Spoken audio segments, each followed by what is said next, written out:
ನಮಸ್ಕಾರ, ನಾನು doctor Jeevanti, consultant, safe IVF centre Shivamogga. ನಮ್ಮ ಹಿಂದಿನ ವಿಡಿಯೋಗಳಲ್ಲಿ ನಾವು oocytes ಅಂದ್ರೆ ಏನು, ಮೊಟ್ಟೆ ಅಂದ್ರೆ ಏನು, ಸ್ಪರ್ಮ್ಸ್ ಅಂದ್ರೆ ಏನು, ಅದ್ರ ಕ್ವಾಲಿಟಿ ಹೇಗಿರುತ್ತೆ, ಹೇಗೆ ಡಿಸೈಡ್ ಮಾಡ್ತಾರೆ ಅಂತ ತಿಳಿಸಿದ್ವಿ. ಈಗ ಅದ್ರ ನೆಕ್ಸ್ಟ್ ಸ್ಟೆಪ್ ಎಂಬ್ರಿಯಾಲಜಿ ಲ್ಯಾಬ್ ಅಲ್ಲಿ ಏನಾಗತ್ತೆ ಅಂತ. ಈಗ ಮೊಟ್ಟೆನ ತೆಗ್ದಾಯ್ತು, ಸ್ಪರ್ಮ್ಸ್ ವೀರ್ಯಾಣುಗಳನ್ನು ತೆಕ್ಕೊಂಡಾಯ್ತು. ನೆಕ್ಸ್ಟ್ ಏನು ಪ್ರೊಸೀಜರ್ ಅಂತಂದ್ರೆ IVF, ಪ್ರಣಾಳ ಶಿಶು ಅಂತ. IVF ಅಂತಂದ್ರೆ ಇನ್ವಿಟ್ರೋ ಫರ್ಟಿಲೈಸೇಷನ್, ಅಂದ್ರೆ ಟ್ಯೂಬ್ ಅಲ್ಲಿ ಆಗುವಂತ ಫರ್ಟಿಲೈಸೇಷನ್ ಪ್ರೊಸೀಜರ್ ನ ಲ್ಯಾಬ್ ನಲ್ಲಿ ಮಾಡುವಂತದಕ್ಕೆ IVF ಅಂತ ಕರಿತೀವಿ. ಸೊ ಇದ್ರಲ್ಲಿ ಈಗ ಭ್ರೂಣಗಳನ್ನ ಮಾಡೋದಕ್ಕೆ ಮೇನ್ಲಿ 2 ತರ ಯೂಸ್ ಮಾಡ್ತಾರೆ. ಒಂದು IVF ಅಂತ ಕೇಳಿರ್ತೀರಾ, ಇನ್ನೊಂದು ICSI ಅಂತ ಕೇಳಿರ್ತೀರಾ. ಕನ್ವೆನ್ಷನಲ್ IVF ಅಂತ ಹೇಳ್ತೀವಿ. ಕನ್ವೆನ್ಷನಲ್ IVF ಅಂತಂದ್ರೆ ಫಸ್ಟ್ ಬಂದ ಪ್ರೊಸೀಜರ್ ಇದೆ. ಒಂದು ಪೆಟ್ರಿ ಡಿಶ್ ಅಲ್ಲಿ ನಾವು ತೆಗೆದಿರುವಂತ ಮೊಟ್ಟೆ ಹಾಗೂ ವೀರ್ಯಾಣುಗಳನ್ನ ಮಿಕ್ಸ್ ಮಾಡಿ ಸೇರ್ಲಿಕ್ಕೆ, ಫರ್ಟಿಲೈಸೇಷನ್ ಆಗ್ಲಿಕ್ಕೆ ಬಿಡ್ತಾರೆ ಎಂಬ್ರಿಯಾಲಜಿಸ್ಟ್ ಅವರು. ಸೊ ಅದರಿಂದ ಫರ್ಟಿಲೈಸ್ ಆದ ಎಂಬ್ರಿಯೋಸ್ ಯಾವ್ಯಾವಿದೆ ಅದನ್ನ ಹಂತದಲ್ಲಿ ಚೆಕ್ ಮಾಡ್ತಾ ಹೋಗ್ತಾರೆ. ಇದು ಕನ್ವೆನ್ಷನಲ್ IVF. ICSI ಅಂತಂದ್ರೆ ಏನು ಅಂದ್ರೆ ಇಂಟ್ರಾ ಸೈಟೋಪ್ಲಾಸ್ಮಿಕ್ ಸ್ಪರ್ಮ್ ಇಂಜೆಕ್ಷನ್ ಅಂತ. ಇದ್ರಲ್ಲಿ ಏನ್ ಮಾಡ್ತಾರೆ, ಪ್ರತಿಯೊಂದು ಮೊಟ್ಟೆ ಒಳಗೂ ಒಂದೊಂದು ಸ್ಪರ್ಮ್ ನ ಇಂಜೆಕ್ಟ್ ಮಾಡ್ತಾರೆ, ಸಿಂಗಲ್ ಸ್ಪರ್ಮ್ ನ ಇಂಜೆಕ್ಟ್ ಮಾಡ್ತಾರೆ. ಸೊ ಇದಕ್ಕೆ ICSI ಅಂತ ಕರಿತೀವಿ, ಇಂಟ್ರಾ ಸೈಟೋಪ್ಲಾಸ್ಮಿಕ್ ಸ್ಪರ್ಮ್ ಇಂಜೆಕ್ಷನ್ ಅಂತ.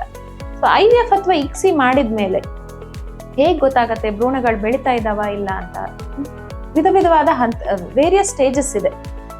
ಈಗ ಮಾಡಿ ವಿತಿನ್ 16 hours ಅಲ್ಲಿ ಪ್ರೋ ನ್ಯೂಕ್ಲಿಯರ್ ಸ್ಟೇಜ್ ಅಂತ ಕರೀತಾರೆ. ಅಂದ್ರೆ ಈ ವೀರ್ಯಾಣು ಒಳಗು ಪ್ರತಿಯೊಂದು ಜೀವಕೋಶದಲ್ಲಿ ಒಂದು ನ್ಯೂಕ್ಲಿಯಸ್ ಅಂತ ಒಂದಿರುತ್ತೆ, ಅದೇ ಮಾಸ್ಟರ್ ಮೈಂಡ್ ಇಡೀ ಆ ಜೀವಕೋಶದಲ್ಲಿ. ಸೊ ಅದೇ ತರ ಈ ಮೊಟ್ಟೆ oocyte ಅಲ್ಲೂ ಕೂಡ ಒಂದು ನ್ಯೂಕ್ಲಿಯಸ್ ಇರುತ್ತೆ, ಸ್ಪರ್ಮ್ ಅಲ್ಲೂ ಕೂಡ ನ್ಯೂಕ್ಲಿಯಸ್ ಇರುತ್ತೆ. ಸೊ ಅದೆರಡೂ ನ್ಯೂಕ್ಲಿಯಸ್ ಈಕ್ವಲ್ ಆಗಿ ಸಿಮೆಟ್ರಿಕ್ ಆಗಿ ಕಾಣ್ತಾ ಇದ್ರೆ ಅದು ನಾರ್ಮಲಿ ಗ್ರೋಯಿಂಗ್ ಎಂಬ್ರಿಯೋ ಅಂತ ಡಿಸೈಡ್ ಮಾಡ್ತಾರೆ. ಸೊ 2 ಪ್ರೋ ನ್ಯೂಕ್ಲಿಯೈ ಅವರಿಗೆ ಕಾಣ್ಬೇಕು.